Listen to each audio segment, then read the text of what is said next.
Cada 3 segundos alguien en el mundo desarrolla demencia. Se estima que el número de personas que viven con demencia se triplicará, pasando de los 50 millones actualmente a 152 millones para el 2050. Bienvenidos a La Ventana del Cuidador de la Fundación Alzheimer, un espacio donde encontrarás conocimiento, apoyo y compañía en el cuidado del Alzheimer desde la familia. Con 25 años de experiencia, la Fundación Alzheimer ha sido un pilar para las familias, formando cuidadores y profesionales de la salud. Únete a nuestra comunidad de cuidadores. Bienvenidos a La Ventana del Cuidador.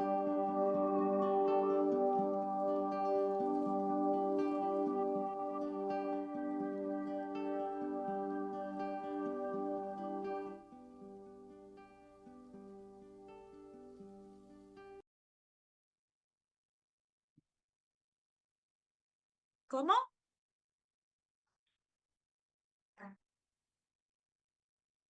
Hola, buenas noches. Desde la Fundación Alzheimer les damos la bienvenida a esta primera sesión de la Ventana del Cuidador de la Fundación Alzheimer 2025. Estamos muy contentos porque el año pasado hicimos más de 12 sesiones con diferentes profesionales, con muchísimas vistas que han ayudado a nuestros cuidadores de muchas partes del mundo. Hoy tenemos una invitada muy especial, un tema muy importante. Tenemos a la doctora Erika Salazar, que nos va a comentar. No voy a hablar sobre eso, voy a dejar que la doctora Ágata y ella empiecen, y agradecemos de antemano a Erika por estar con nosotros aquí en esta sesión, en este espacio para los cuidadores que tanto aprovechan. Les recuerdo que esta charla queda grabada para que la puedan ver o comunicar a sus familiares, que la próxima charla es el 9 de junio y que tenemos el espacio y la apertura de decirles qué tema les interesaría que tocáramos para esa charla. Vamos a continuar haciéndola. No la estamos haciendo este año cada mes porque estamos con mucho trabajo para poder organizar esa nueva sede propia que tenemos, eh, ese sueño que ahora se ha cumplido, y por eso estamos con estas charlas más espaciadas. De todos modos, vamos a aprovecharlas al máximo porque los profesionales que nos acompañan no solo lo hacen con mucho amor y mucho interés por ayudar a todas las familias, a todos los cuidadores que nos están viendo. Doctora Ágata va a presentarles a Erika Salazar.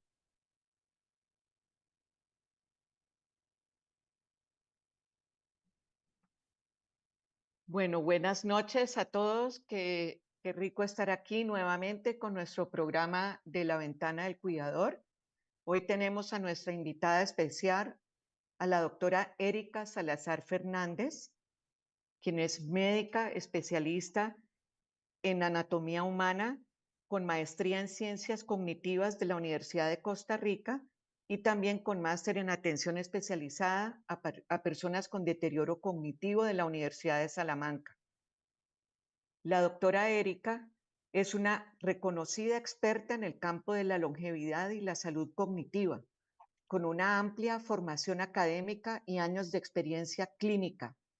Ha demostrado ser una líder en su campo, destacándose por su enfoque integral y personalizada para abordar el envejecimiento y la salud cognitiva. Sin más preámbulos, doctora Erika, bienvenida a nuestro espacio. Muchas gracias, buenas noches, gracias a ustedes por invitarme. Para mí siempre es un gusto poder compartir un poquito de las cositas que conozco, esperando que todas las personas que nos vayan a acompañar les resulte de utilidad el tema que vamos a conversar. Ahora que Jackie mencionaba sobre el tema, yo espero que realmente les resulte interesante, porque es un tema del que nadie se escapa, a excepción de los hombres, porque nosotros vamos a hablar hoy sobre estrés, menopausia y envejecimiento. Aún así, si hay población masculina, les aseguro que van a tener mucho que aprender porque estrés y envejecimiento son temas también que todos experimentamos. Esa temática, esa relación, estrés, menopausia, envejecimiento, uno podría ponerse a preguntar, bueno, ¿tienen alguna relación? ¿No tienen alguna relación? ¿Cómo es la cosa? Bueno, resulta que se ha visto, y ahora vamos a entrar en detalles con eso, que el estrés acelera el envejecimiento, ¿verdad? Uno ve una fotografía de una persona que entró al gobierno, por ejemplo, que a veces tenemos acceso a esa información, en el año 2020 y luego toman otra foto en el año 2024 y vemos que su aspecto se ha envejecido. Entonces, no es un secreto que el envejecimiento se acelera en relación con el estrés. Menopausia es un tema importante para esta población, me refiero a las personas que trabajamos en el tema de demencias, porque la mayor parte de las personas cuidadoras y además la mayor parte de las personas con demencia, sobre todo por enfermedad de Alzheimer, son mujeres, es una población de mujeres.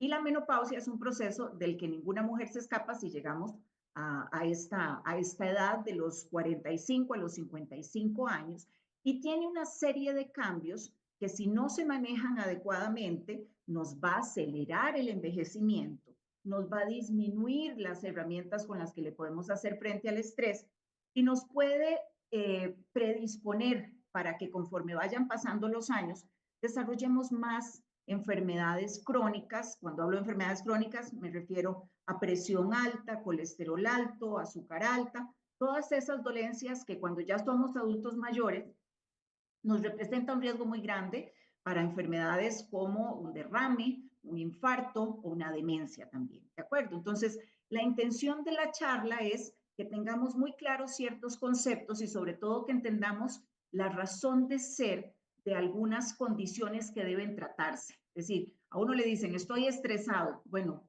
¿cómo me quito eso? ¿Cuál es el impacto que va a tener el estrés en mi salud? Entonces, un poco la intención es aclarar conceptos y que veamos cómo puede esto impactar en nuestra calidad de vida, en nuestra salud y qué podríamos hacer. Entonces, vamos a empezar haciendo la definición de cada uno de estos conceptos. Vamos a empezar hablando por un concepto que todos hemos vivido, pero que tiene una definición formal. Y aquí yo les presento la definición que hizo el doctor Hans Selye, que fue el que acuñó o el que describió el proceso de estrés, que inicialmente cuando él hace el descubrimiento de esto, lo hace y le pone respuesta de adaptación. No le puso la palabra estrés. Estrés es un término que se acuñó años después para referirnos a una reacción de activación del organismo frente a estresores. Todo aquello que representa una amenaza o un daño podría considerarse como un estresor.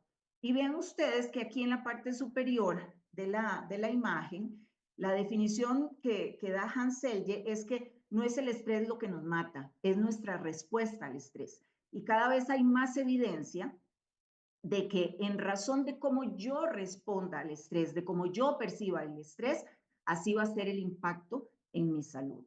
Entonces, arrancamos con esa definición, que ahora hay muchas, pero que me parece que es importante que entendamos que estrés es una condición que nos saca del equilibrio en el que estamos. Hay algo que está generando un desbalance y de acuerdo a la respuesta que yo le dé a ese estresor, así va a estar mi salud, así va a estar mi calidad de vida. Esa es una definición técnica. Vean qué bonito ese dibujito, me encanta, porque representa el título de un libro de un gran investigador en el tema de estrés, que es Robert Sapolsky. Este señor escribió un libro que se llama ¿Por qué las cebras no tienen úlceras? En efecto, a las cebras no les dan úlceras. ¿Por qué razón? Porque fíjense ustedes que la cebra está ahí, feliz de la vida, pastando en su hábitat, y de repente apareció la leona, que se lo quiere comer, la persigue, está a punto de comérsela, la cebra corre terriblemente, aquello es un golpe de adrenalina tremendo, sobrevivió, pero se le olvidó, ya pasó. Entonces, estos animalitos son muy dichosos porque aunque este estrés es agudo e intenso, se ha visto que el estrés agudo, es decir, que es en un momento corto, que es por un periodo corto de tiempo, no necesariamente nos va a matar. Pero en el caso de las personas, la cosa es diferente. Nosotros sí tenemos úlceras. Y una de las principales causa de úlceras, es precisamente el estrés. Cuando ese señor que yo les enseñé en la imagen anterior describió esta respuesta de adaptación, lo hizo porque estudió ratas. Entonces tenía unas ratas a las que les inyectaba una cosa, otras ratas a las que les inyectaba otra, y él pensó que había descubierto una hormona potente, porque se dio cuenta que a las ratitas les salían úlceras. No les salían úlceras por ninguna hormona, les salían úlceras porque estaban estresadas de que las estuvieran inyectando. Entonces ahí fue donde a él se le encendió el bombillo y dijo, entonces estos animalitos están haciendo úlceras porque hay algo que a lo largo del tiempo les está generando una disrupción de su equilibrio, se estresan y entonces desarrollan úlceras. Las ratitas, ¿por qué desarrollaban úlceras? Porque el estresor era mantenido a lo largo del tiempo. Lo mismo nos pasa a nosotros los humanos, que además tenemos una característica muy particular, y es esa capacidad de hacer elucubraciones mentales. Nos montamos toda una historia a partir de la nada. Entonces, la percepción que yo tengo del estrés determina la respuesta que mi organismo va a darle al estrés.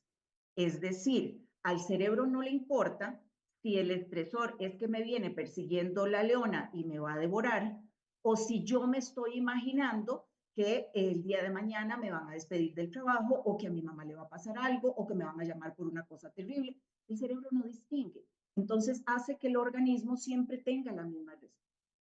Entonces, yo les comparto esa imagen con la intención de comprender que algunos animales no tienen efectos negativos del estrés, porque el estrés es un momento nada más, pero no es nuestro caso. Nosotros vivimos con el estresor, ¿de acuerdo? Pero además nos montamos una serie de historias en relación con ese estresor o con esa situación que hace que la cosa sea muchísimo más compleja. Eso es algo, una pincelada en relación con el tema del estrés. Ahora, pasemos a hablar brevemente sobre este proceso tan interesante que vivimos las mujeres, que es el proceso de menopausia. Me interesa que lo hablemos para todos, para hombres y mujeres, porque los hombres y las mujeres convivimos. Y si el hombre entiende qué es lo que sucede, quizás sea más fácil que tengan apertura a comprender ciertos síntomas y ciertas molestias o condiciones de salud que podemos pasar las mujeres en este momento.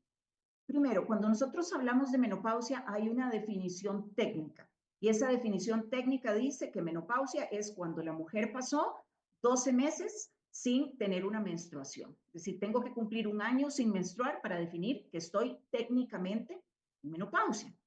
Lo que pasa es que la menopausia no ocurre, como dice aquí en la imagen, de un día para otro. La menopausia es un proceso que empieza muchos años antes de que ya no me venga la menstruación. ¿Cuántos años antes puede empezar la menopausia? Se dice que hasta 10, 5, 7, hasta 10 años. Las mujeres entramos en menopausia por lo general de los 45 a los 55, siendo la media a partir de los 49 hasta los 51. La mayoría de las mujeres entramos en menopausia entre los 49 y los 51. Pero como vemos que es un proceso, ese proceso puede iniciar a los 43 o a los 45. Y ahorita vamos a ver cuáles son los síntomas que yo tengo. La menopausia, aquí yo les pongo la imagen en donde se ve este diagrama. ¿Me pueden indicar si se ve el puntero donde yo señalo, por favor? Sí, sí se está viendo. Ok. Bueno, vean. Si ustedes ven este dibujito, tenemos estrógenos, ¿verdad? Que son hormonas que producen nuestros ovarios, que son las hormonas que ya dejamos de producir cuando entramos en menopausia. Estrógenos en la premenopausia, en la perimenopausia y en la posmenopausia. ¿Qué es esto? Bueno, la premenopausia es desde que me viene la menstruación, digamos que a los 12 años, hasta cuando ya empiezo a tener fluctuaciones en los valores de las hormonas, pero en la perimenopausia, que suele ocurrir alrededor de los 43 a los 45 años, a mí todavía me sigue viniendo la menstruación. Pero ya tengo estos altibajos que ustedes ven diagramados acá en las concentraciones de estrógenos. Y esos cambios en la concentración de estrógenos son importantísimos en mis emociones, en mi estado de ánimo, en la capacidad de dormir tranquilamente, en la cantidad de veces que voy al baño en la noche, en el deseo sexual, en la capacidad de concentración y en mi capacidad de responder al estrés. Ahorita, con más detenimiento, les explico cuáles son algunos de los efectos de los estrógenos, pero ya que hablamos de estrés, vean que para hacerle frente al estrés, yo tengo que tener herramientas que me permitan responder a este estímulo que es una noxa, que es nocivo. Y los estrógenos son hormonas importantísimas en el comportamiento y en mi capacidad de responder al estrés. Por lo tanto, durante este periodo, a partir de la perimenopausia, nos vamos quedando un poco sin recursos hormonales, no son los estrógenos los únicos, pero quizás son los más representativos, para hacerle frente a el estrés. Entonces, si tengo mucho estrés y estoy en perimenopausia o en menopausia y no tengo tratamiento, me la puedo pasar muy mal. Y no solo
altas que van fluctuando a lo largo del ciclo menstrual a estar en números rojos. Entonces, por supuesto que cuando mi cuerpo deja de percibir los efectos de una hormona que me regula el apetito, que me regula el líbido, que me regula la hidratación en las mucosas, por eso hay tanta resequedad vaginal cuando estamos en peri o en menopausia sin tratamiento, que me regula el estado de ánimo, la capacidad de tomar decisiones, mis emociones, pues no hay cuerpo que no vaya a resentir esto. Esa es la pincelada que les quería dar en relación con menopausia. Ya mencionamos que tanto el estrés como la menopausia están relacionadas con el envejecimiento. ¿Hay algo malo en envejecer? Absolutamente nada de malo en el proceso de envejecimiento, a excepción de las enfermedades que suelen presentarse mayormente en relación con la vejez. Por ejemplo, la población que está viendo este programa, la mayoría probablemente tienen personas familiares con alguna enfermedad neurocognitiva. Y sabemos que el principal factor de riesgo para demencia, por ejemplo, de tipo Alzheimer, es el envejecimiento. No es la causa. Yo no hago una demencia porque envejecí. Eso no es cierto, porque vean que hay muchas personas que son adultas mayores y no desarrollan demencia. Pero sí es cierto que la vejez es una situación de riesgo. Y así es como lo definen algunos autores que trabajan investigando en envejecimiento, longevidad o gerociencia, que es un término que se utiliza más en los últimos 20 años, tal vez, para referirse al estudio del proceso de envejecimiento. En salud, por lo general, nos forman, yo como médico, me formaron tratando de tratar las enfermedades. Y el envejecimiento, bueno, hay una especialidad que es geriatría y la gerontología para abordar el proceso de envejecimiento. Pero no nos formaban tratando de entender cómo es el proceso de envejecimiento para intervenir sobre el proceso y ver si lo podemos enlentecer o ver si lo podemos retrasar. Y al retrasar el proceso de envejecimiento o al asegurar un envejecimiento saludable, ¿qué es lo que va a pasar? Que muchas enfermedades que están asociadas con la vejez, que hacen al adulto mayor más frágil, que hacen que pierda su autonomía, es decir, que generan una serie de condiciones que no son positivas, pues se vayan a disminuir. Entonces, acá lo que dice es que hay diferentes estudios epidemiológicos que sugieren que el envejecimiento puede ser el principal factor de riesgo para la mayoría de enfermedades crónicas. Entonces, este dibujito que es tomado de un estudio que se publicó en el año 2016, este es uno de los principales investigadores en gerociencia, el doctor Serrano, es español, era presidente del Instituto Nacional de Salud de Estados Unidos, y montó un grupo de investigación en el proceso de envejecimiento. Es decir, ya estamos hablando de la investigación en cómo es que envejecemos desde lo más chiquitito, que es la célula, las moléculas, los genes, hasta lo más grandes, que son los sistemas, el sistema nervioso, el sistema cardiovascular, el sistema renal, etc. Entonces, vean ustedes que envejecimiento se asocia con qué enfermedades. Demencia, sin duda, diabetes. Sí hay niños diabéticos, ¿verdad? Hay personas jóvenes diabéticas, pero por lo general, al igual que el cáncer, son condiciones de salud que se van desarrollando conforme avanzamos en los años. El stroke o derrame o accidente vascular cerebral, la enfermedad cardiovascular, la enfermedad pulmonar obstructiva crónica, la artritis, la osteoporosis, las alteraciones auditivas, el Alzheimer, la enfermedad renal, es decir, todas estas enfermedades parece que tienen un punto de partida común y es el envejecimiento. Entonces, si yo soy capaz de mapear cuáles variables aceleran mi envejecimiento y puedo intervenir sobre eso, podría hacer que mi proceso de envejecimiento sea más saludable y podría disminuir la incidencia de enfermedades como estas que estamos hablando. Entonces, ahora que sabemos que la demencia puede prevenirse, sobre todo cuando estamos hablando de demencia por enfermedad de Alzheimer o demencia por enfermedad vascular, uno quiere saber, bueno, entonces, ¿sobre qué tengo que actuar para prevenir desarrollar una enfermedad de Alzheimer? ¿Realmente puedo prevenir la enfermedad de Alzheimer? ¿Realmente puedo prevenir la demencia vascular? La ciencia dice que sí, hasta en un 40% podemos disminuir el riesgo. Hay algunos estudios que dicen que hasta el 60% de los casos de demencia podrían prevenirse si abordamos adecuadamente ciertas variables de salud. Entonces, yo quisiera que en lo sucesivo entendamos que detectar cuáles son esas condiciones que aceleran el envejecimiento e intervenir sobre ellas me van a asegurar una vejez saludable, una disminución en el riesgo del derrame o del stroke, del accidente vascular cerebral, con la incapacidad en la movilización, una disminución en la demencia, una disminución en la fractura de cadera, etc. Esa es un poco la relación que yo quisiera que analicemos hoy. Este es un esquemita que explica que el objetivo actual del estudio de la longevidad es tratar a la vejez por sí misma como una causa, como un factor de riesgo, que si yo modifico el proceso de envejecimiento, consecuentemente puedo modificar otras condiciones. Entonces, históricamente, las intervenciones terapéuticas, es decir, los tratamientos que actualmente utilizamos, están dirigidos a tratar la aterosclerosis, ¿verdad? Que es el endurecimiento de las arterias, que se asocia con infartos, a tratar la neurodegeneración, el cáncer, la diabetes. Es decir, para cada una de estas condiciones hay un tratamiento. Cuando hablamos de este enfoque de longevidad, lo que se quiere es hacer una intervención terapéutica en el proceso de envejecimiento para que al tratar el proceso de envejecimiento, por rebote, voy a evitar desarrollar esas otras condiciones. Entonces, claro que es muy valioso seguir investigando en el cáncer, por supuesto, ojalá algún día consigamos una cura para el cáncer, imaginen, para todo tipo de cáncer, eso sería maravilloso. Pero aunque consigamos la cura para el cáncer, hay gente que le van a seguir dando derrames, hay gente que le van a seguir amputando las piernas por diabetes, hay gente que van a tener que someter a diálisis porque ya el riñón por diabetes se le lesionó y no funciona. Entonces, ahí es donde toma una mayor validez tratar de entender el proceso de envejecimiento para utilizar todo aquello que nos permita intervenir en el proceso de envejecimiento y, por consiguiente, reducir el riesgo de estas enfermedades. Eso es un poco de lo que trata este enfoque. Siguiendo un poco en esta línea, aquí yo les traje una imagen que es muy conocida en las personas que trabajamos en esta parte de envejecimiento, que es de un artículo que se publicó en el año 2013 en una revista bastante seria, que es Cell. Y este fue un equipo de españoles, predominantemente fueron españoles, los que hicieron la investigación, los que escribieron el artículo, y ellos lo que hicieron fue irse a lo más chiquitito y decir, bueno, cuando a mí se me envejece el corazón, ¿qué es lo que le pasa a la célula? Y no solo qué es lo que le pasa a la célula, qué es lo que le pasa a la molécula chiquitita que regula la energía, y qué es lo que le pasa a los genes, y qué es lo que le pasa a mi capacidad de a las células madre, que son las que pueden convertirse en cualquier otro tipo de células. Entonces, en este artículo se mapearon 9 marcadores de envejecimiento.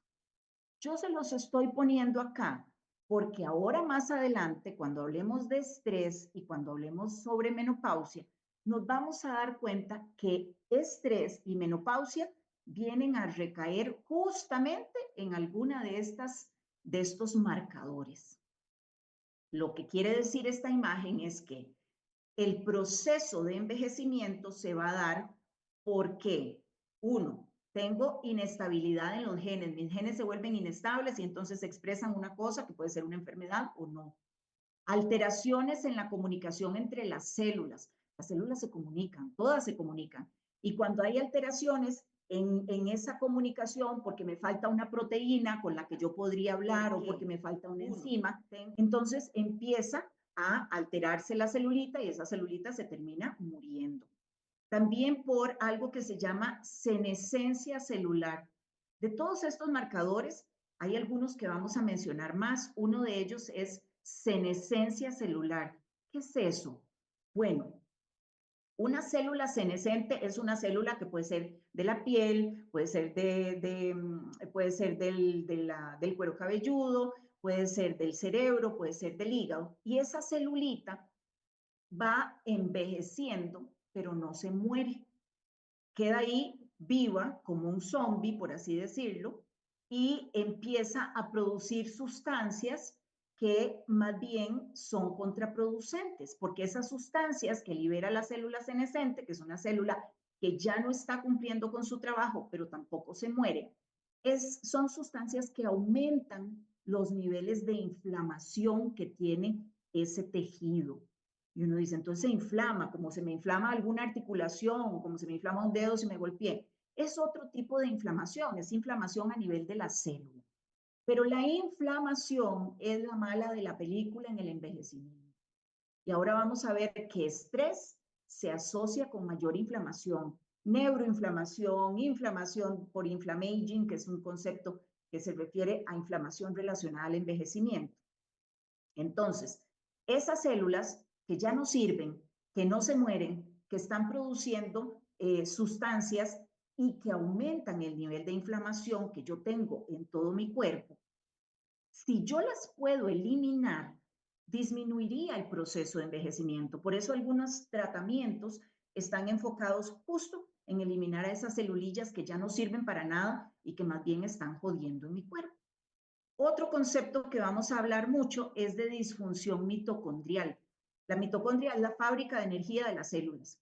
Entonces, cuando esa fabriquita de energía se jodió, porque está produciendo muchísima más energía o porque no produce ni lo mínimo para el consumo, también voy a tener un proceso de enfermedad en la célula, se va a morir y se va a envejecer el tejido, ¿de acuerdo? Y el otro concepto que yo les quiero mencionar, porque lo vamos a ver, es el acortamiento de los telómeros. Este dibujito que parece como una X representa un cromosoma, ¿verdad? Que es donde va todo el material genético, toda la información sobre nuestra persona, todos los genes están ahí empacaditos. Y en la parte más final, que es esta que se ve como con rojito, con manchitas rojas acá, del cromosoma, que es algo así como las partes finales de los cordones con los que nos amarramos los zapatos, esa partecita del cordón que debería estar siempre ahí, que no se nos deshilache, que no se vaya rompiendo, se ha visto que cuando esa partecita, que se llama telómero, se va haciendo más corta, resulta que entonces la célula se va a envejecer, se va a morir.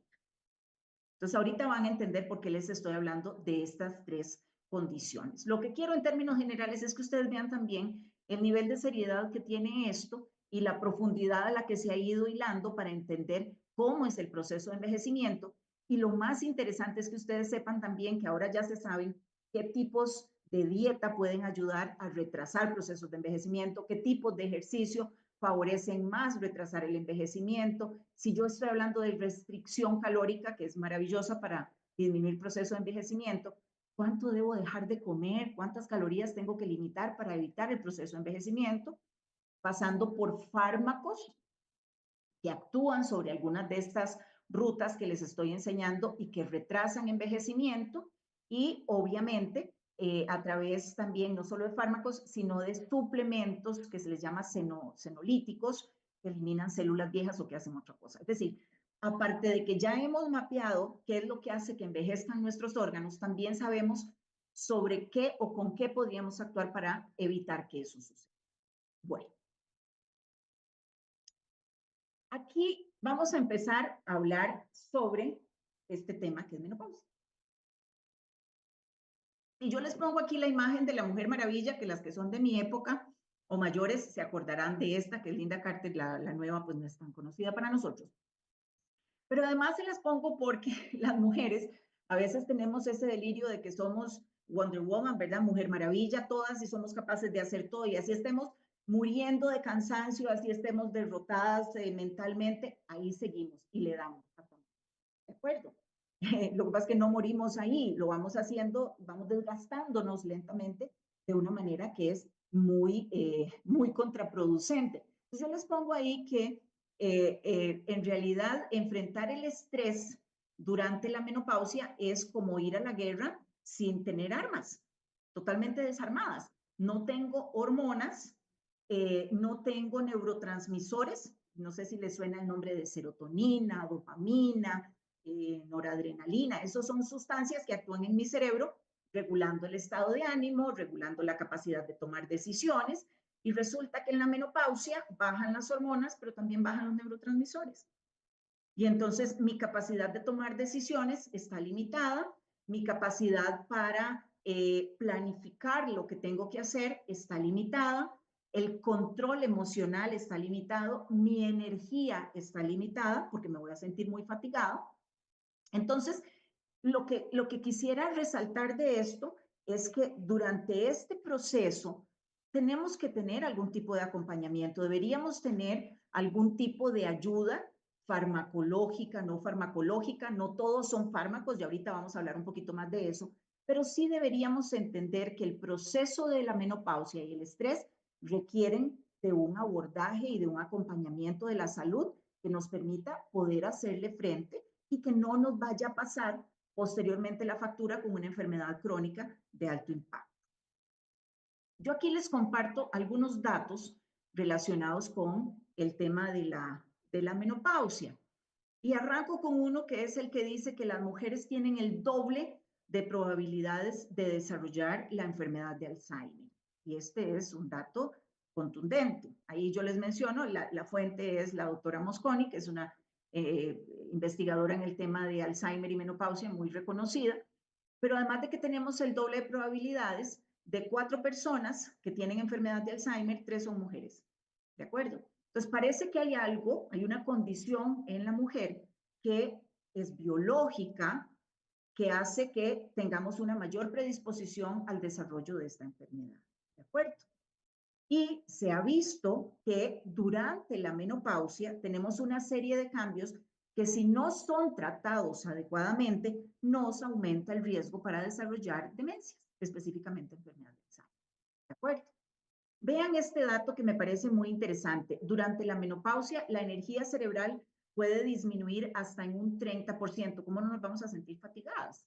Y uno cansado ni piensa bien, ¿verdad? Es ese famoso brain fog o niebla mental que muchas veces experimentamos en este periodo de tiempo, en donde yo digo, bueno, sí, yo estoy entendiendo, pero no estoy entendiendo. Ya leí esto, pero lo voy a volver a leer porque no, o me dicen algo y me quedo ahí como, ajá. De verdad es como si tuviéramos una niebla en la mente que no nos permite discernir con claridad o comprender con claridad las cosas. ¿Es eso algo malo? ¿Me va a dar demencia en razón de eso? No, no es eso. Es una manifestación de la disminución en la energía que tiene mi cerebro, de la disminución en las hormonas y de la disminución de los neurotransmisores. Pero es molesto y además nos afecta muchísimo en la toma de decisiones y en el día a día.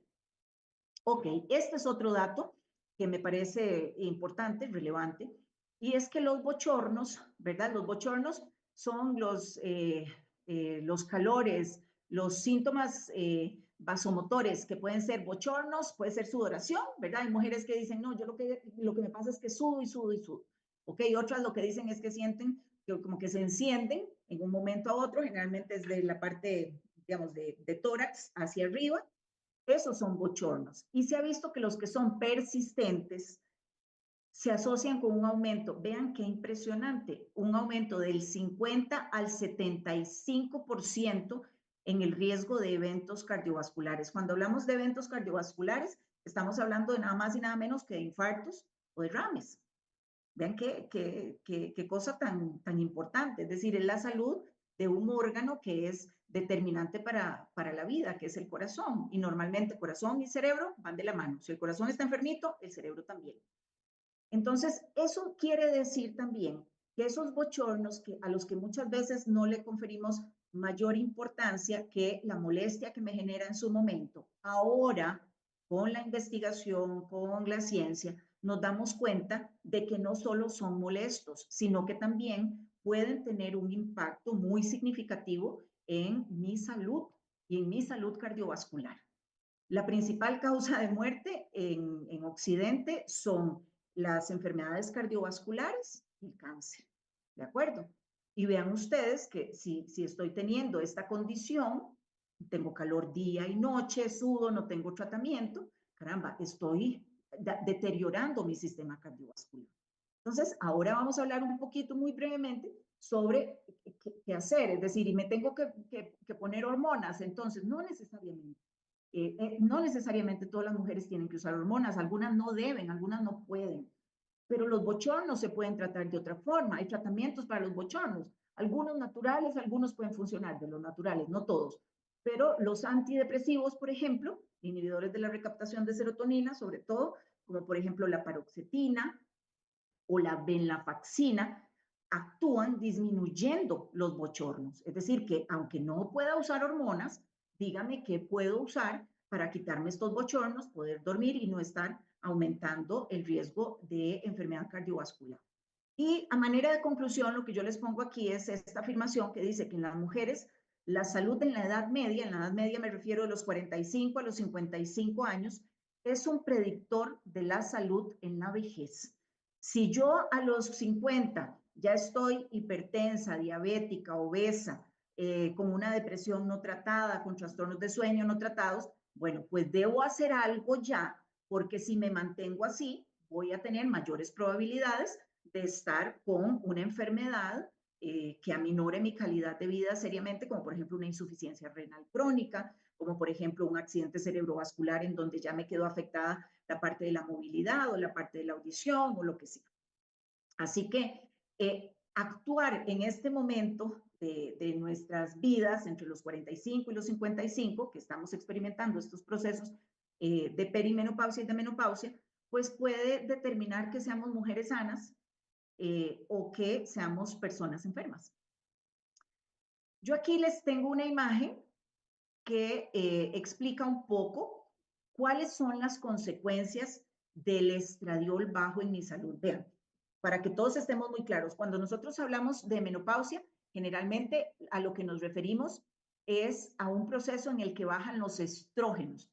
Lo que no quiero es que haya confusión en relación con esto. Estrógenos es el nombre de una familia, por así decirlo. Y en esa familia hay 3 integrantes: estradiol, estrona y estriol. De esos 3 integrantes, el estradiol es el que tiene más impacto en la salud. Por eso es que cuando hablamos de menopausia y hablamos de una hormona que realmente impacta en mi salud, se va a hablar de estradiol. Pero para que estemos claros, estradiol es un tipo de estrógeno. Entonces, ¿qué pasa cuando yo tengo un estradiol bajo? Salud cardiovascular. Aquí lo que dice es que se presenta inflamación sistémica crónica de bajo grado, es decir, nos inflamamos por periodos largos de tiempo, no es una inflamación significativa, es de bajo grado, pero sigo haciendo procesos de inflamación que precipitan la aterosclerosis, ¿verdad? Que la aterosclerosis es las arterias que se vuelven rígidas, se pueden taponear por depósitos de colesterol, sobre todo, que se calcifican y me pueden tapar la arteria, y empeoran la salud cardiovascular. Entonces, ahí vamos con una. Estradiol bajo, afectación de la salud cardiovascular. ¿Qué otra cosa? Metabolismo de la glucosa. Diabetes es un tema, prediabetes también, ¿de acuerdo? Ahora sabemos que cuando los niveles de glucosa están alterados y mantenemos siempre niveles muy altos de insulina, aceleramos el envejecimiento en todas las células. Entonces, hay alteraciones en el metabolismo de la glucosa, con lo cual tenemos más predisposición a hacer prediabetes y diabetes, y ustedes tal vez lo habrán experimentado, lo habrán visto. Tal vez uno siempre ha mantenido niveles de glucosa relativamente normales y de repente nos damos cuenta que estamos en prediabetes. Pero si estoy comiendo igual, no estoy comiendo tan mal. Y lo mismo pasa con los lípidos. Vean que aquí dice disregulación del metabolismo de los lípidos. Los lípidos se refiere a colesterol, ¿verdad? Y triglicéridos, los diferentes tipos de colesterol y triglicéridos. Pero esos lípidos, que suenan inofensivos, si están en cantidades más abundantes, me van a taponear las arterias, se me van a ir para el hígado y me van a generar una esteatosis hepática o grasa en el hígado que afecta el funcionamiento del hígado. Es decir, son bandidos. Y si me taponean arterias chiquititas, por ejemplo en el cerebro, me van a favorecer algo que se llama enfermedad de pequeños vasos. Es decir, las arterias chiquitas que van al cerebro se van a obstruir, van a dejar de irrigar el cerebro y voy a poder desarrollar entonces un deterioro neurocognitivo en consecuencia de eso. Entonces, ojo con eso. Salud del hueso. Cuando nos quedamos sin estradiol, el hueso tiende a descalcificarse con más facilidad. Se pierde la densidad, el grosor, la fuerza del hueso. Entonces, un hueso que se vuelve poroso va a ser un hueso que es más propenso a fracturarse. Por eso las mujeres somos más propensas a fracturas de cadera por osteoporosis ya a los 80 años, digamos, pero esta osteoporosis se fue instaurando a lo largo del tiempo, no es de la noche a la mañana. Y además de eso, en este periodo, o sea, esa baja de las hormonas también va a afectar la salud del músculo. Entonces tendemos más a hacer disminución de la masa muscular o sarcopenia.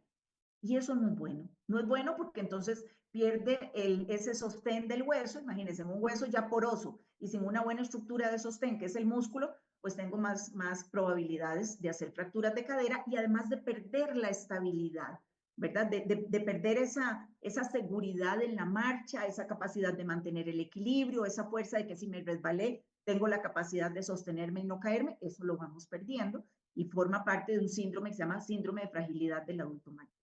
Y ahí siguen muchas otras cosas. Yo aquí les quiero mencionar algunos de los síntomas de la menopausia que por lo general no se mencionan y por lo tanto a veces las mujeres pasan por alto este proceso o se lo atribuyen a otra condición. Por ejemplo, ansiedad y depresión, ¿de acuerdo? No es que se ha visto que en la menopausia hay un incremento significativo de depresión y ansiedad en las mujeres por los cambios en los niveles hormonales, ¿de acuerdo? Y no necesariamente tenemos que estar en menopausia. En perimenopausia, a veces mujeres que se sienten bien, que están anímicamente bien, dicen, me siento ansiosa y ahora ir a tal lado y ahora me resulta ansioso o hacer una presentación en mi trabajo me dan palpitaciones y ya no quiero hacer tal cosa. Eso es una de las manifestaciones de las alteraciones hormonales y de neurotransmisores de la menopausia. Dolores articulares. Uno de los principales síntomas de la perimenopausia son los dolores en las articulaciones, sobre todo en las articulaciones pequeñas, mano y pies. ¿Verdad? Esto que te levantas y que es raro, estoy tiesa y me duele y tal. Bueno, esa es otra manifestación. Fluctuaciones anímicas con tendencia a estar irritables, síntomas vasomotores, ahí les puse los 3 asterisquitos para que entendamos que síntomas vasomotores son los bochornos y la sudoración. Y que recordemos que esto tiene una relación directa con mi riesgo cardiovascular. Síntomas genitourinarios, infecciones urinarias a repetición. Yo no hacía infecciones urinarias a repetición y ahora cada 15 días tengo que estar tomando mi antibiótico porque resulta que tengo eso. O antes me acostaba y me levantaba una vez a orinar, ahora me estoy levantando 4 y 5 veces a orinar. ¿De acuerdo? ¿Esos son síntomas genitourinarios? Sí, son propios de este proceso. ¿De acuerdo? ¿Qué más? Resequedad vaginal. Entonces, resequedad vaginal va a generar dolor. Y si tengo dolor cuando tengo relaciones sexuales, no voy a querer tener relaciones sexuales. Aquí no lo incluí. Ah, no, sí está. Pero la disminución del deseo sexual es usual durante este periodo. ¿De acuerdo? Porque bajan las hormonas, pero además porque algunas consecuencias de esa disminución hormonal pueden ser la resequedad en el tracto de la vagina. Entonces, si cuando voy a tener relaciones lo que experimento es dolor, por más que ame a mi pareja, por más que haya disfrutado de la sexualidad con esta persona, no voy a acceder o no voy a querer experimentar una situación que sea dolorosa. Y lo otro que es fatiga física y mental. No es solo física, ¿verdad? Hay mujeres que me dicen, estoy cansada todo el día. Yo voy y trabajo y hago lo que tengo que hacer y cuido a mi mamá y cuido a mi papá y hago lo que toca porque de verdad no tengo otra opción. Pero si por mí fuera, me quedo acostada y no me muevo. Eso es parte de las manifestaciones de esto. Entonces uno dice, ah, caramba, es que, entonces todo eso es en razón de una sola condición de salud que está ocurriendo. ¿Qué hago para tratarla, para poder corregir todo eso? Entonces, vean que nuestra calidad de vida, la salud de mi cerebro, la salud de mis arterias, la salud de mi tejido muscular es valiosísimo. Entonces, bueno, hay que tomar esto en serio. Yo aquí les pongo algunos de los efectos del estradiol en el cerebro, porque estos efectos tienen que ver con algunos de los marcadores de envejecimiento que yo les enseñé hace un ratito, que les dije, vean, pónganle atención a esta imagencita porque ahora después los vamos a ver. Y resulta que el estradiol regula la función de la mitocondria, que yo les decía que es la fábrica de energía de las células, pues el estradiol no es el único elemento que interviene, pero una de sus funciones en el cerebro, sobre todo en la corteza temporal, frontal y del cíngulo, es regular la cantidad de energía. ¿Y por qué hablo de la corteza temporal? Porque en la corteza temporal, en la parte temporal, a los lados de mi cerebro, en la parte más interna, está el hipocampo, que es una región que tiene que ver con memoria, con guardar información, con memorizar.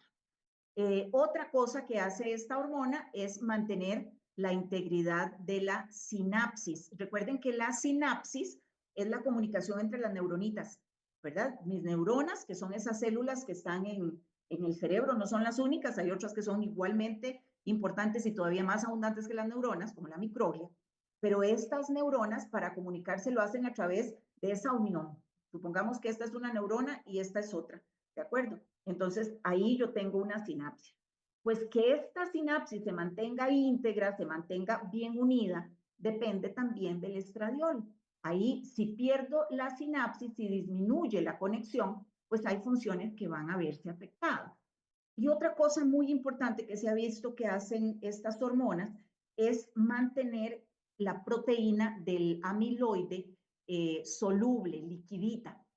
En la enfermedad de Alzheimer, una de las causas por las que se deterioran mis funciones es porque esta proteína, que es como un pegamento, como una goma, se me pega en la parte de afuera, digamos, entre esta sinapsis y esta, viene y se me mete ahí. A ver, esto es beta-amiloide. Debería ser líquido, entonces si es líquido, pasa, pero no es líquido, ahora se quedó pegajoso, entonces va a representar una barrera, ¿verdad? Entonces ya la sinapsis no va a ser efectiva. Y sabemos que el beta-amiloide es uno de los malos de la película en la enfermedad de Alzheimer. Cuando disminuye el estradiol, disminuye la solubilidad del beta-amiloide. También tiene que ver con regular la síntesis de neurotransmisores. Hoy me leí un artículo que me pareció lindísimo, que salió reciente, y de lo que habla es de que, en efecto, cuando el estradiol baja, otros neurotransmisores como serotonina, que tiene que ver con el estado de ánimo, con el estado de felicidad, con el estado de alerta, la dopamina, que tiene que ver con el placer, el glutamato, que es el principal neurotransmisor excitatorio, y otros, pues resulta que están regulados por esta hormona. Entonces vean que no es tan solo como que tengo ese síntoma y me molesta y me dieron calores y ya. La cosa es más compleja, solo que quizá hasta la fecha no se había estudiado con tanta rigurosidad. Bueno, esto ya lo había enseñado y se los había explicado, así que me lo voy a brincar. Y aquí yo les quiero mencionar dos artículos que me parecen valiosos para que ustedes vean en qué se basa todo lo que les estoy diciendo, cuál es la evidencia científica. Este es un artículo que se llama causas de mortalidad específicas en la edad de la menopausia. Y este es un estudio muy grande que utilizó 20.555 mujeres, o sea, es abundante, en edad de 48 a los 68 años, y lo que querían era analizar qué relación había entre la menopausia, la longevidad y dos enfermedades importantísimas que son las enfermedades cardiovasculares y el cáncer. Y los resultados de este estudio es que por cada año que se retrasa la menopausia, es decir, si yo en lugar de entrar en menopausia, perdón, un segundito. Si yo en lugar de entrar en menopausia a los 49, entro en menopausia a los 50, me va a disminuir en un 2% la mortalidad por todas las causas de muerte y me va a disminuir perdón, ahí me moví, me va a disminuir también el riesgo de enfermedad cardíaca en otro 2%. Es decir, entre más retraso la menopausia es porque sigo manteniendo niveles hormonales que permiten que las menstruaciones se sigan manteniendo, aunque voy a tener fluctuaciones en esos valores en perimenopausia. Pero vean ustedes que el cese de la menstruación, la caída hormonal, interviene directamente en los años de vida que las mujeres tenemos. Entonces, el impacto es muy fuerte. Aquí con esto vuelvo a aclarar, yo no estoy diciendo que la solución sea en todas las mujeres usar terapia de reemplazo hormonal, no necesariamente, pero sí tenemos que tener acceso a algunos tratamientos que nos mejoren todos esos síntomas tan molestos que vimos ahí y no simplemente pensar que como es la menopausia y como es natural, entonces me tengo que quedar tranquila sin recibir ninguna ayuda. No debe ser así, no con la evidencia que tenemos ahora, en la edad media todavía, pero ahorita no. Y este es otro estudio que es en relación con el flujo sanguíneo en el cerebro y ellos encontraron que hay una relación entre los bochornos y el flujo sanguíneo cerebral. Y lo que encontraron es que hasta en el 76% de los bochornos hay una reducción que puede ser más del 5% del flujo sanguíneo al cerebro. Es decir, que esos bochornos también afectan cuánto se está irrigando mi cerebro. Y esto es importante porque se ha visto que durante la menopausia muchas veces se pueden desarrollar unas alteracioncitas en la sustancia blanca del cerebro, que se llaman hiperintensidades de la sustancia blanca, que corresponden a disminución en el aporte de sangre a esas áreas. Y hoy se sabe que esa condición, esas hiperintensidades o leucoariosis, como se le conoce también, es un factor de riesgo para demencia. ¿De acuerdo? Okay.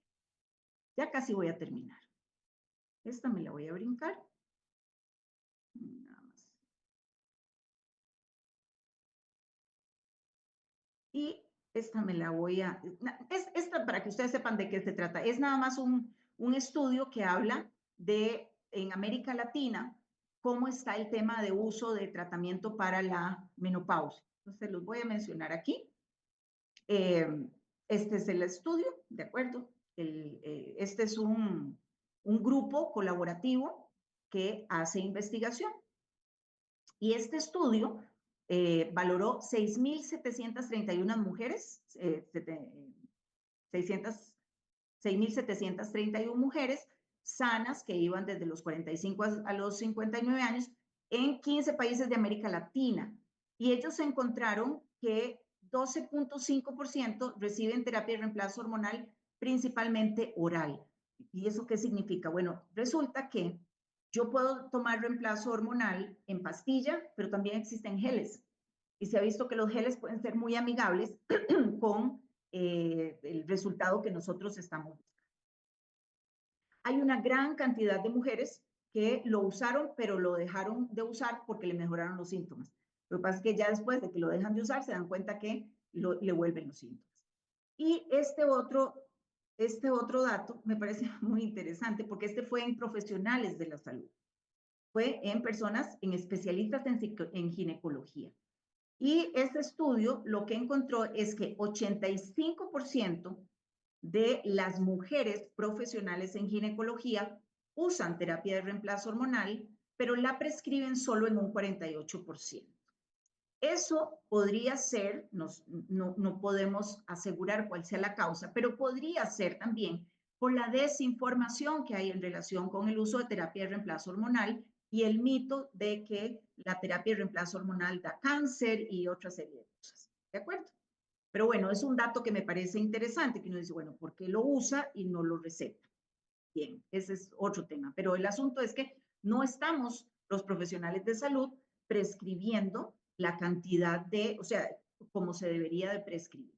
Más del 80% prescriben tratamientos alternativos o terapias hormonales, muchos son tratamientos naturales que no necesariamente tienen evidencia científica de que funcionan. Ok. Y ya para terminar, vamos a hablar de estrés. Ven la cara de esta criatura, ¿verdad? Ella va en una montaña rusa que uno dice, bueno, si me voy a asustar tanto en una montaña rusa, ¿para qué me subo? Y todos o la mayoría de las personas hacemos algo similar en algún momento de nuestra vida, porque es divertido, ¿verdad? El bombazo de adrenalina, todo eso es emocionante. El estrés puede ser bueno, pero si es cortico el rato. Ya después, imagínense ustedes que esa chiquita tuviera 40 minutos dando vuelta en la montaña rusa. Se va a sentir muy mal. Lo mismo pasa con el estrés. Si es en un momento determinado, puede ser incluso positivo porque nos permite desarrollar una serie de herramientas que mejoran una serie de funciones, pero si es por mucho tiempo, la cosa cambia.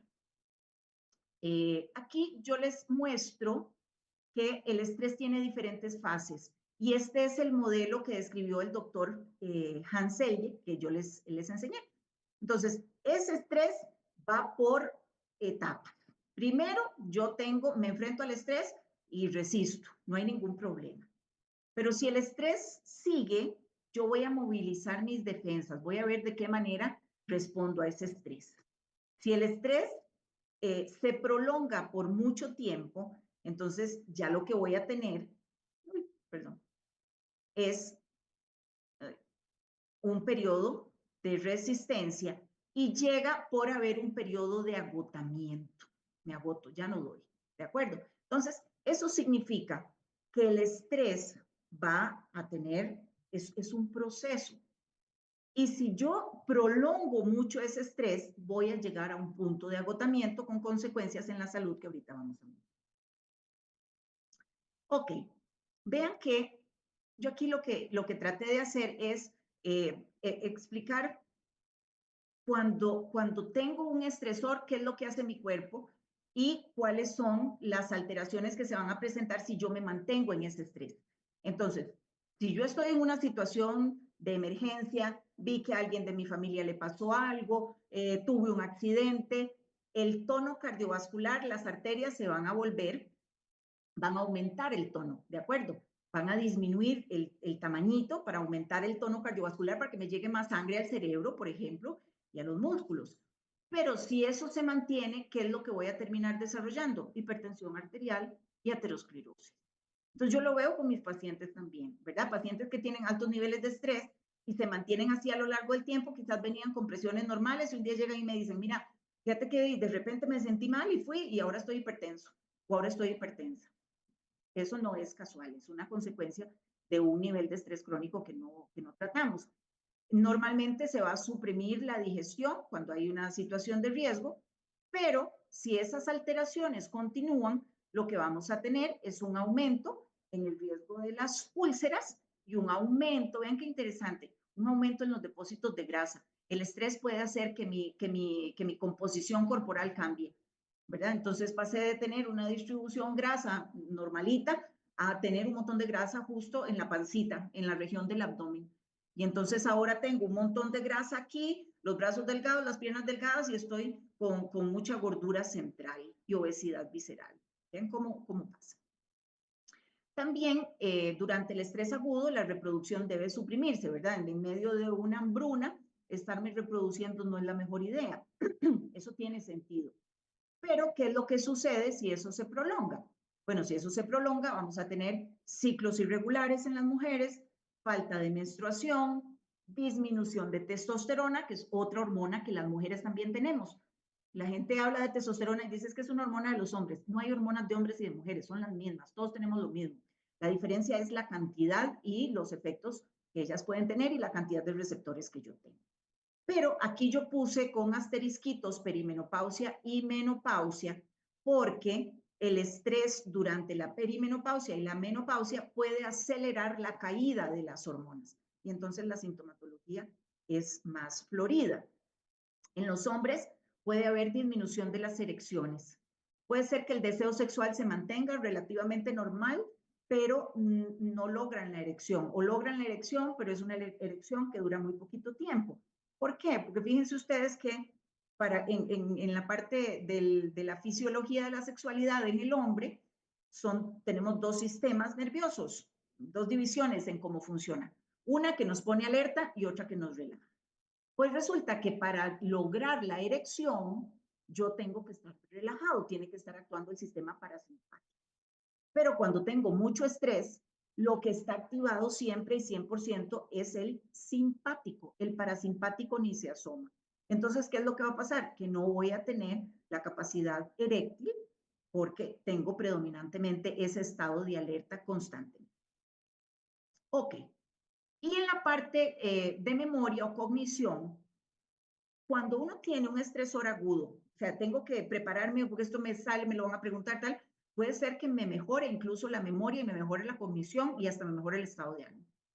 Pero si eso se mantiene en el tiempo, ¿a qué venía yo aquí? Y es normal que a todos se nos olvide a qué íbamos a X o Y lugar, pero cuando ya es reiterativo y se me olvidó ir a la cita y se me olvidó dónde dejo las llaves todos los días, se me olvidó si me tomé la pastilla o no, se me olvidó si me lavé el pelo, me puse champú o no me puse champú. Yo le di a mi mamá lo de comer o no se lo di, ya no me acuerdo. Bueno, entonces eso significa que hay algo que está pasando que no está bien. Y lo que se ha visto desde el punto de vista estructural, es decir, desde el punto de vista anatómico, es que estructuras como la amígdala, ¿verdad? La amígdala son núcleos, son grupos de neuronas, de células nerviosas que están en áreas específicas, son estas rojitas, ¿verdad? estas estructuras rojitas se llaman amígdalas cerebrales. Y estas amígdalas regulan procesos emocionales y regulan procesos relacionados con la respuesta al estrés.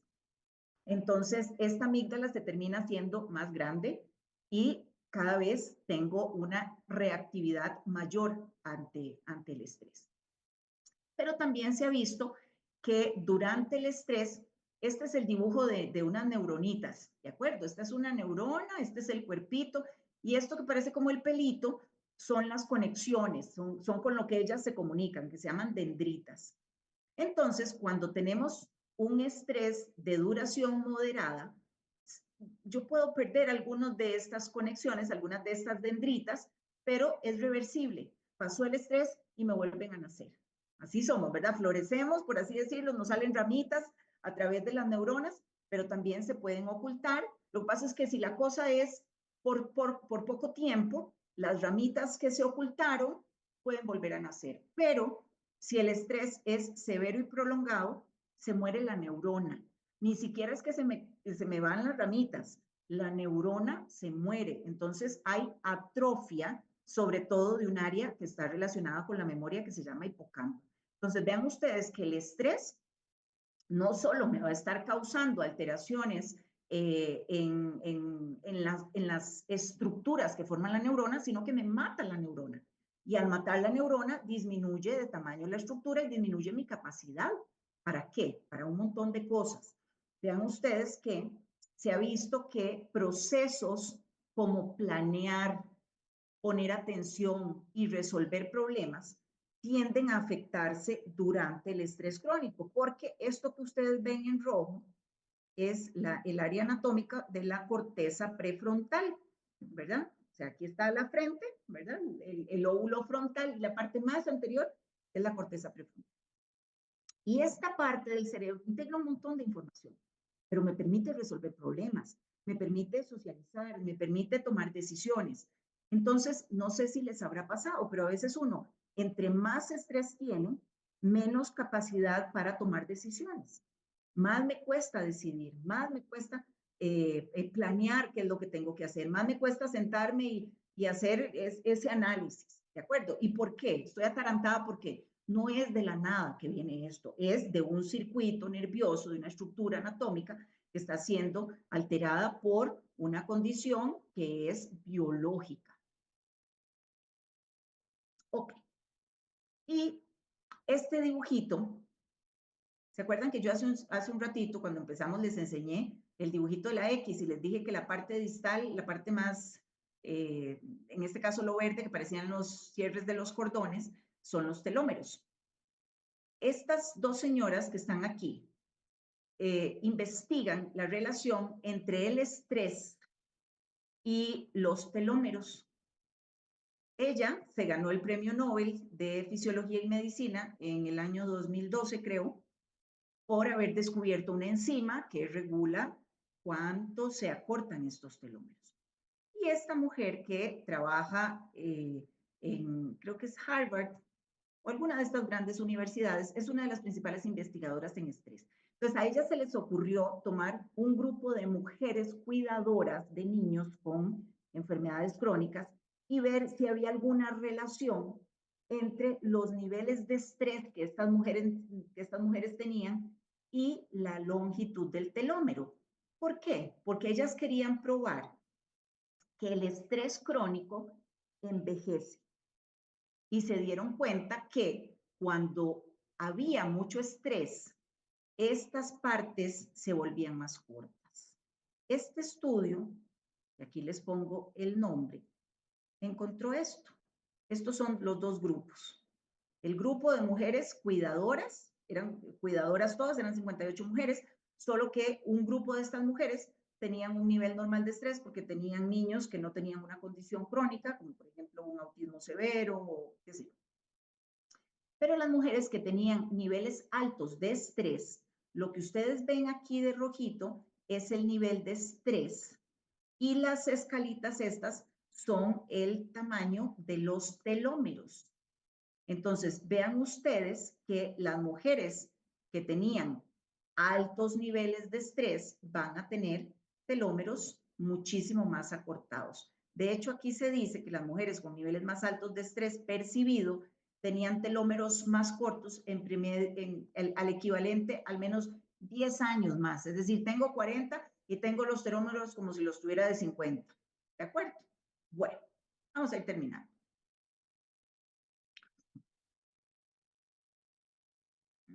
Esto lo vamos a pasar porque ya es información que era más de otra área, que no quiero redundarles y además no quiero aburrirles. Conclusiones. El estrés percibido prolonga y acelera, el estrés percibido prolongado acelera el envejecimiento. ¿Qué es esto de estrés percibido? Todo el estrés es percibido, me dirán ustedes. Esta investigación que hicieron estas mujeres hacen la diferencia entre el estrés percibido y el estrés real que yo tengo. Es decir, puede ser que yo tenga un estresor que no es tan complejo, pero que yo lo percibo como algo muy complejo. Y entonces la respuesta de envejecimiento que tiene mi cuerpo está en razón de cómo yo lo percibo. Puede ser que mi responsabilidad con mi hijo que tiene un déficit atencional no es tan severa en comparación con la mujer que tiene un niño con una parálisis cerebral infantil. Pero si esa madre que tiene el niño con la parálisis cerebral infantil percibe su situación de estrés como manejable o tiene otra percepción de vida o qué sé yo, no necesariamente va a envejecer tan rápido como yo. Eso indica que la percepción que yo tengo de mi realidad cambia la manera en que yo envejezco. ¿Por qué o cuál es la relación entre esa percepción y los telómeros? Todavía no se sabe, pero me parece que sí. Otra cosa, el proceso de la menopausia inicia el envejecimiento en distintos órganos y sistemas, no hay duda. El proceso de menopausia sin tratamiento aumenta el riesgo para desarrollar enfermedades como diabetes, dislipidemias. Podemos manipular el proceso de envejecimiento mediante diferentes estrategias de estilo de vida, suplementos y tratamientos médicos.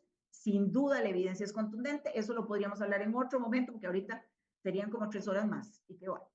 Pero bueno, en efecto, hay una relación entre menopausia y estrés con envejecimiento, y envejecimiento sí lo podemos manipular como proceso para mejorar este proceso. Recomendaciones, si está viviendo con estrés crónico, haga algo.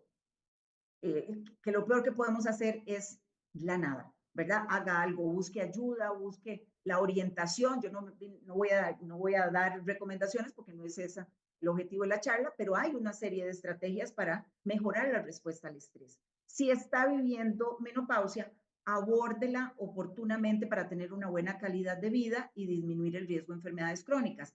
Oportunamente significa que hay un momento en el que las mujeres nos vemos muy beneficiadas del tratamiento y si ya pasó cierto tiempo, normalmente 10 años, ya no necesariamente voy a impactar positivamente mi salud. Entonces no hay que esperar tanto. Y lo otro que tengo que decirles es que en efecto podemos manipular el proceso de envejecimiento para evitar consecuencias negativas en la salud. Bueno, de mi parte eso es, ha sido un gusto y ahora quedo aquí en la mejor disposición si hay alguna pregunta o alguna duda.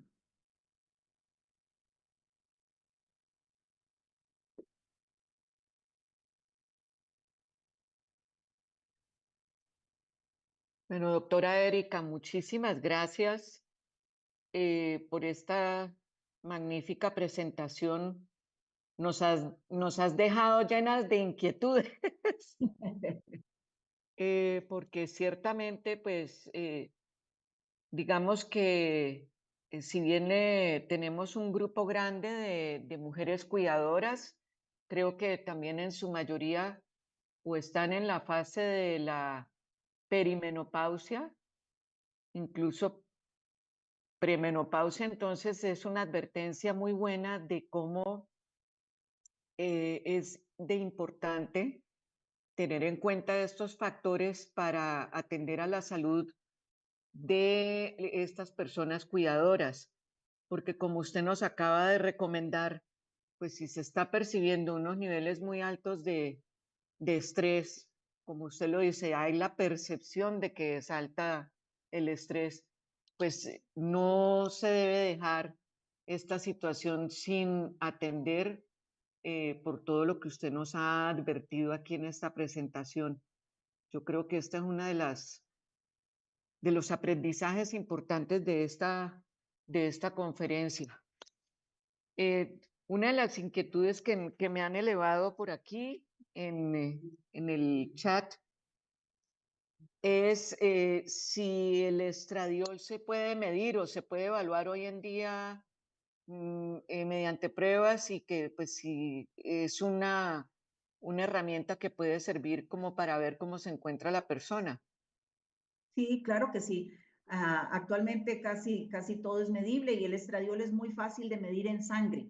Y de Ok, hecho uno lo hace, ¿verdad? Para valorar si la mujer tiene niveles normales o si ya está iniciando en su perimenopausia o en su menopausia. Pero la respuesta así concisa es, en efecto, si se mide en sangre, es un examen muy sencillo. Simplemente saber en qué momento hacerlo.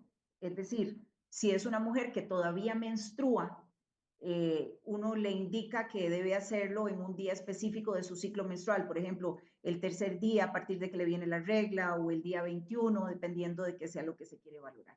Y en posmenopausia, pues también se puede medir, sobre todo si están usando terapia de reemplazo, porque si se te fue la menstruación hace 5 años, medirlo pues no tendría mayor sentido porque sabemos que va a estar deficiente. Pero si estás usando algún tratamiento y quieres valorar el resultado del tratamiento, pues sí puede ser. perfecto, perfecto. Em, dentro de, bueno, uno escucha mucho, sobre todo pues de las terapias hormonales que digamos han generado en algún tiempo como un recelo, ¿no? Hoy en día, pues, ¿cómo ve la comunidad médica este asunto? Si realmente, pues sí preocupa, por ejemplo, la estadística que nos mostró de que de pronto muchas mujeres que tienen que son profesionales en el área de salud, ellas mismas utilizan la terapia de reemplazo hormonal, pero no la formulan. Entonces, pues creo que sí sería bueno como revisar este tema en el entrenamiento de las profesionales, ¿no? Sí, lo que vos decís, o sea, ¿por qué usted sí lo usa y no me lo recomienda? Yo creo que en la comunidad médica sigue habiendo temor, ¿verdad? Por la idea que existe de que las hormonas se asocian con cáncer, sobre todo con cáncer de mama, se asocian con derrames. En realidad, nosotros no podemos hacer una afirmación tan general de todas las mujeres. Por eso existen condiciones de riesgo que uno valora en cada mujer para saber si le puedes recomendar o no terapia de reemplazo. Si vos me decís, Erika, es que, mira, mi mamá tuvo cáncer de mama, mi hermana tuvo cáncer de mama, yo tengo una pelotica por acá, pues yo probablemente me la voy a pensar mucho antes de darte terapia de reemplazo hormonal. Tendría que sopesar muchas cosas. Sin Ok, embargo, esa no es una contraindicación absoluta, ¿verdad? Si vos me decís, Erika, es que yo tuve una trombosis venosa, yo no te voy a mandar terapia de reemplazo hormonal. ok, Entonces, hay desinformación incluso en el sector médico, por eso es valioso que las mujeres tengamos más información y busquemos especialistas que estén formados en esto, ok, porque es un tema de que sean malos profesionales, a veces se nos ha formado una cantidad de información y mucha de esta información es relativamente reciente. Si usted no se actualizó, si usted no recibe esa información, vas a seguir con el fantasma del estudio White, que es a partir del cual se dio ese pánico. Pero creo que es importante que las mujeres sepamos que hay factores de riesgo que uno puede estratificar. Es más, hasta gratis. Te metes a la página del Instituto Nacional de Cáncer de Estados Unidos y ahí vas metiendo tus datos y te tira los porcentajes de riesgo para usar terapia de reemplazo. Es decir, hay ok. herramientas objetivas para definir si le puedo dar o no tratamiento de reemplazo a la mujer. Hay una de las preguntas que nos hacen también es, ¿cuándo se debe tener ese tratamiento hormonal obligatorio? ¿Puede darse el caso en que sea obligatorio? No, creo que obligatorio no Ah, es, ya, ok, ¿verdad? ok, Obligatorio no es. Creo que lo que es obligatorio es buscar cómo darle una solución, que no ok, necesariamente, por eso yo decía, no necesariamente tiene que ser el tratamiento hormonal. Si vos me decís, Erika, estoy con una depresión, con un trastorno ansioso, no duermo, pero no puedo usar terapia de reemplazo, pues te tengo que buscar el tratamiento para que duermas, el tratamiento para que te mejore la ansiedad. Ajá. Aunque lo ideal, si yo te pudiera dar la terapia hormonal, probablemente solo a partir de esa terapia te voy a resolver todo eso. Si no te puedo dar terapia de reemplazo, busco tratamientos que te ayuden a controlar esos otros síntomas. Entonces, lo que creo que es obligatorio es tener soluciones para síntomas que nos empobrecen la calidad de vida y que nos aumentan el factor de riesgo. Si la mujer puede usar terapia de reemplazo hormonal, con la evidencia que hay ahora, yo creo que es válido que tengamos acceso a eso. Pero hay que individualizar en quienes sí es una buena opción y en quienes más bien sería un riesgo aumentado. Por ello es entonces, lógicamente, fundamental que las mujeres pues consulten con su médico de cabecera, con su ginecobstetra o con su médico general, porque también puede darse el caso, ¿no es verdad? Sí, no lo hagan así a lo que mi amiga está Oh, usando y porque tal, porque, ¿verdad? Por ejemplo, antes de usar terapia de reemplazo, uno siempre recomienda hágase su mamografía y hágase un ultrasonido de mamas, verifiquemos que no tenga ningún, ¿verdad? Ningún problema ahí antes de usar algún tratamiento. Entonces, si usted va, no sabe, no se ha hecho mamografía, no se ha hecho una revisión ginecológica y se empieza a usar tratamiento, pues podría estar poniendo en riesgo su salud. Muy serio. correcto. Muchísimas. Doctora Erika, Dime. eh, ¿qué consejo le daría usted a las cuidadoras de pacientes con demencia que muchas están expuestas a mucho estrés, mucha depresión, mucha angustia, mucha ansiedad? ¿Qué consejo desde su enfoque y de todo lo que nos has expuesto le recomendarías? Porque de todos modos, eso sería pues digamos, obligatoriamente uno mirar el grado de estradiol o los niveles de estradiol que uno tiene para poder, digamos, prevenir muchas de esas afectaciones si uno lo tiene alterado, si lo tiene bajo, etcétera. ¿Qué consejo le darías a las cuidadoras que están bajo ese estrés? Porque por muchas circunstancias, porque no lo han creído importante, porque no tienen tiempo, que no debe ser así, ¿cierto? No se han cuidado. Tú sabes que el autocuidado es algo muy importante, pero pues no dejamos de ver cuidadores que tienen años de cuidar, años de olvidarse de sí mismos, años de no tener un autocuidado adecuado. Bueno, mira, yo creo que el consejo que primero se me viene a la cabeza es infórmese. Obtenga información sobre, por ejemplo, el proceso de menopausia y sus tratamientos, sobre las consecuencias del estrés, busque ayuda. Lo peor que podemos hacer es pensar que no hay nada que hacer. Entonces, si ustedes ven a lo largo de la charla, se ve que tanto estrés como menopausia tiene una serie de consecuencias que si yo estoy afectada en eso, no voy a poder seguir de mí. Muchas veces los cuidadores no son conscientes de que si ellos se enferman, no van a poder seguir cuidando. Eso pasa y es humano. Solo cuando está uno inmerso en esa situación lo puede entender. Pero creo que el mayor consejo es infórmese. Infórmese sobre el proceso, infórmese sobre opciones terapéuticas que pueden ser farmacológicas, pueden ser no farmacológicas. El tema de estrés es extensísimo y ahora se sabe que hay cuestiones relativamente simples como cambios en el estilo de vida que podrían mejorar la capacidad de respuesta al estrés. Algo tan simple como la meditación de 5 minutos o la repetición de algo durante 5 minutos puede favorecer que mi respuesta al estrés baje.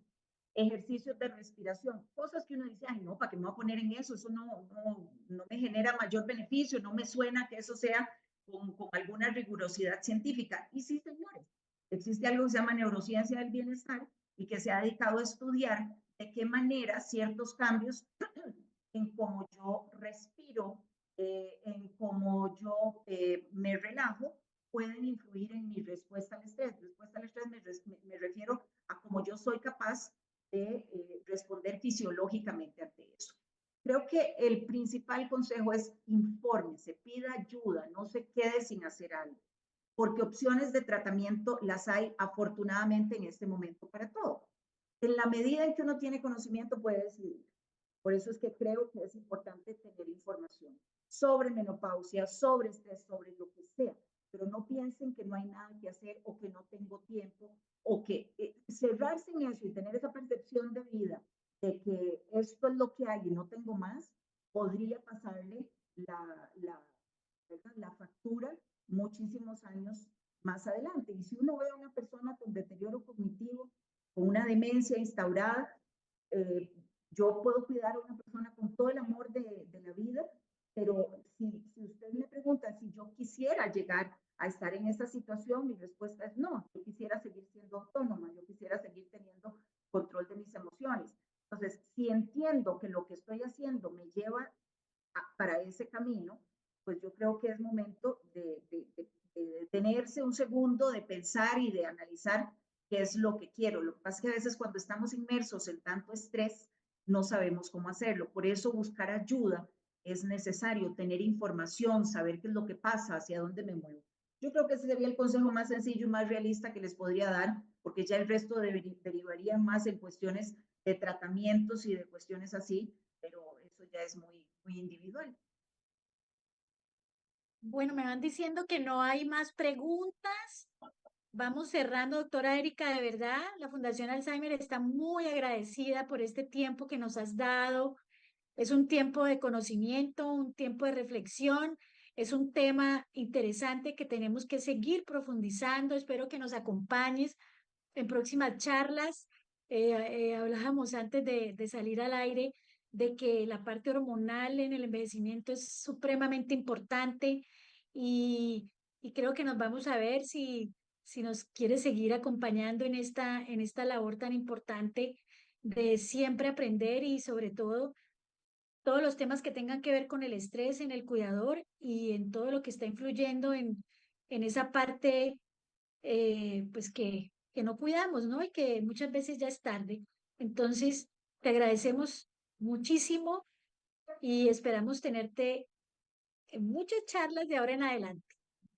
Gracias a ustedes y yo feliz de compartir el tiempo y las cositas que puedo mencionar de mi conocimiento y que ojalá y sea de ayuda para algunas personas, porque conozco el ámbito y espero que de verdad sea un granito de arena para que todos esos cuidadores se concienticen un poquito más y busquen alternativas. Muchas gracias a ustedes y quedo a la otra. Un abrazo grande, doctora Erika. Igualmente. Y a todos los que nos han visto. Gracias. Gracias.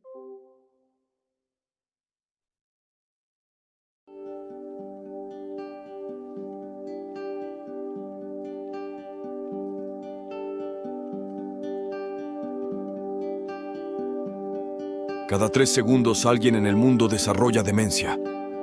Se estima que el número de personas que viven con demencia se triplicará, pasando de los 50 millones actualmente a 152 millones para el 2050.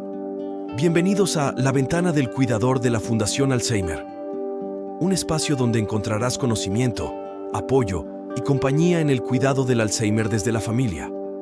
Con 25 años de experiencia, la Fundación Alzheimer ha sido un pilar para las familias, formando cuidadores y profesionales de la salud. Únete a nuestra comunidad de cuidadores. Bienvenidos a La Ventana del Cuidador.